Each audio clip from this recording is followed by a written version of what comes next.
The most destructive fire in Los Angeles history is burning out of control.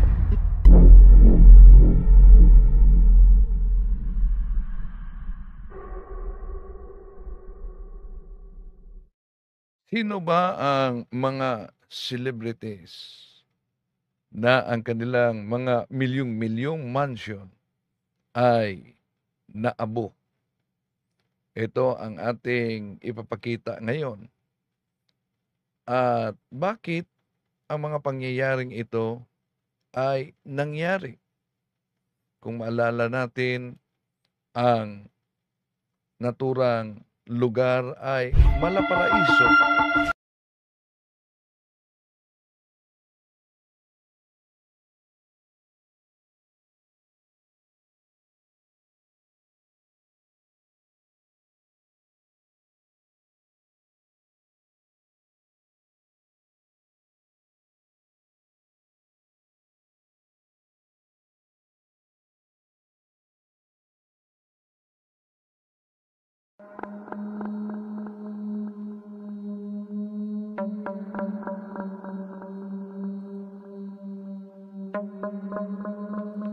Ayon sa mga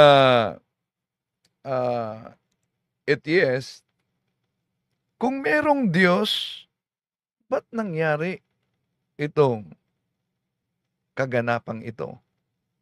May magandang paliwanag si Bishop Robert Barron kaugnay nito. Samahan din niyo ako. Kasi umalingan, pag palaging inulit-ulit ay magmukha talagang katotohanan para sa ating mga kapatid na kulang ang kaalaman. Ang pagkadaya ay maranasan sa iba't ibang paraan. Pero napakasakit pag madaya tayo sa pananampalataya. Dahil nanganib pati ang ating kaluluwa. Viva Cristo Rey! Pro Dio et Ecclesia! Kumusta sa lahat at mga kapatid na sumusubaybay sa ating live streaming? Muli ito niyo lingkod, Brad Wendell Talibong, makasama niyo sa pagkakataong ito. Kung maalala ninyo, napakaganda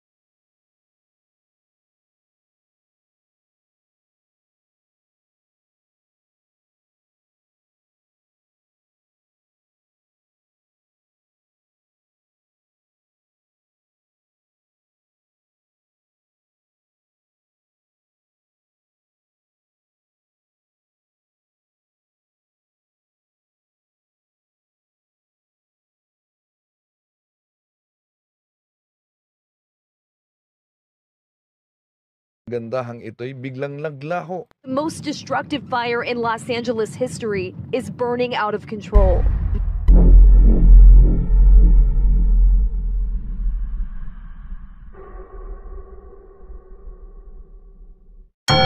Ito ang mga celebrities na ang kanilang bahay ay tinamoy.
most destructive fire in Los Angeles history is burning out of control.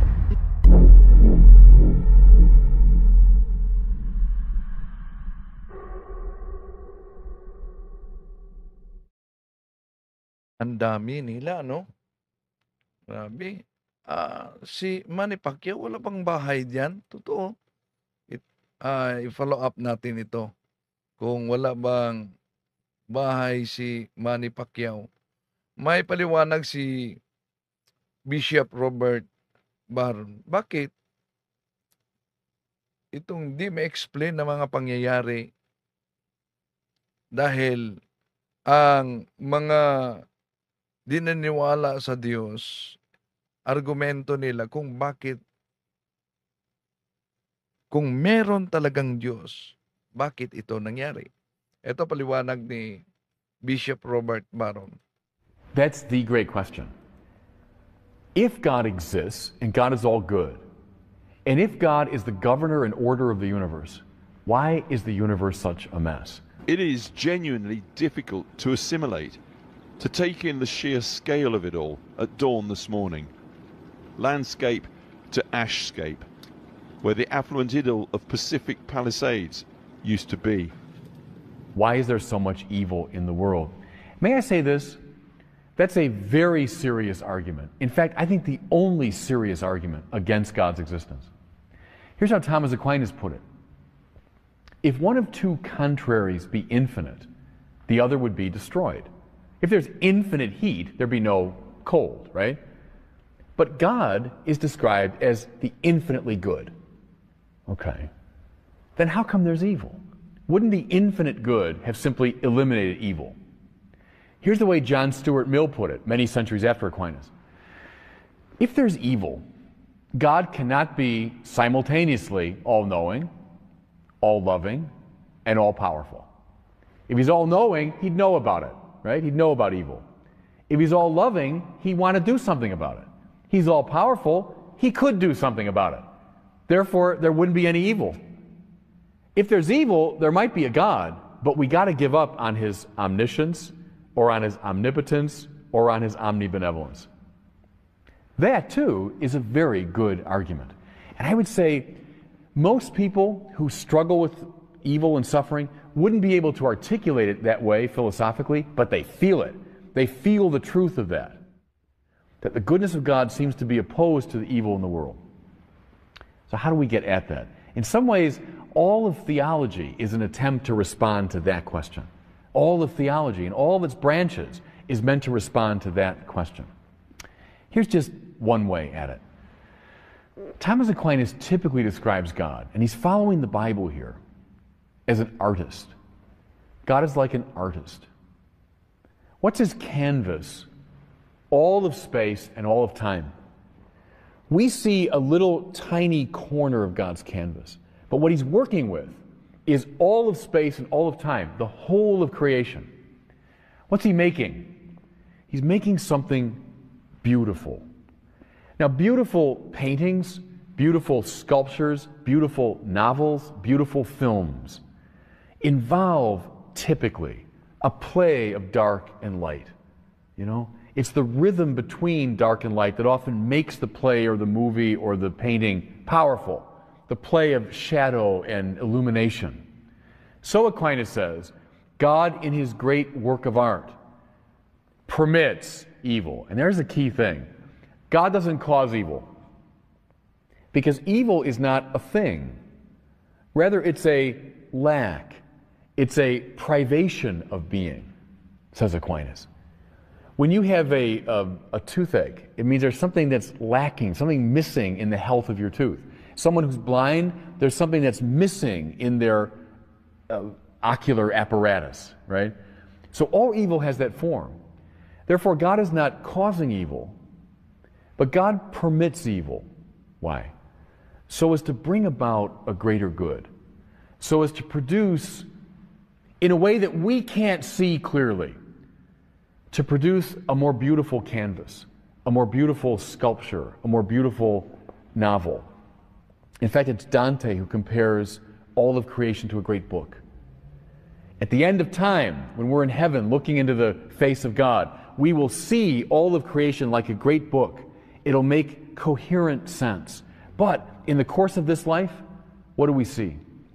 Maybe one part of one paragraph of the whole story. And that's why so often the world as we experience it doesn't make sense. That's why the book of Job is so important in the Old Testament. Job, who suffers in a way that no one else has ever suffered, right? He loses his wife and his family, his kids, his livestock, everything. But he knows he's righteous.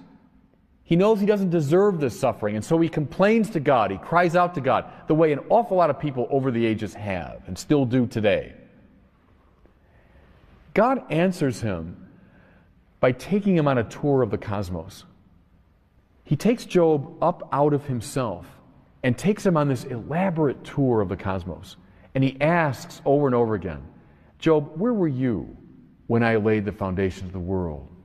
Where were you when I arranged the planets and stars? Where were you when I told the dawn, told the sun where to rise, and so on? The point is, he's bringing Job into an ever wider horizon. So Job might see his own suffering within a much wider cosmic context. That's the way I think typically the church has tried to explain the problem of suffering. Yon si Bishop Robert Beron, mga kapatid. Ang kaganapan na ito, ang pangyayaring ito, ay nagpaalala din sa lahat. Una, tayong lahat, we're just passing through. At dahil we're just passing through, bawat isa sa atin, we are not entitled to own anything that is more than what we need today. Dahil ang purpose sa ating buhay, di para magiging successful sa mundong ito. Ang purpose sa ating buhay ay parang magiging banal. 1 Peter chapter 1 verse 16. At nakita natin sa mga pangyayaring ito, una, ang salapi ay temporaryo lamang. Ang ating trabaho, ating careers, temporaryo lamang. Ang ating mga bahay, ang ating sasakyan, temporaryo lamang. Merong tinatawag nating walang hanggan. At yun ay ang Diyos. Ngunit sa ating paglalakbay, pwedeng dalawang lugar ang ating hantungan. At yung lugar na yan ay pawang eternal place. At yun ay imperno o langit. Depende kung tayo'y banal ba bago tayo lumisan sa mundong ito. Maraming salamat po sa inyong pagsubaybay. Hanggang sa muli. To make His message known is our responsibility. So here we are to pledge our lives to the Lord of eternity.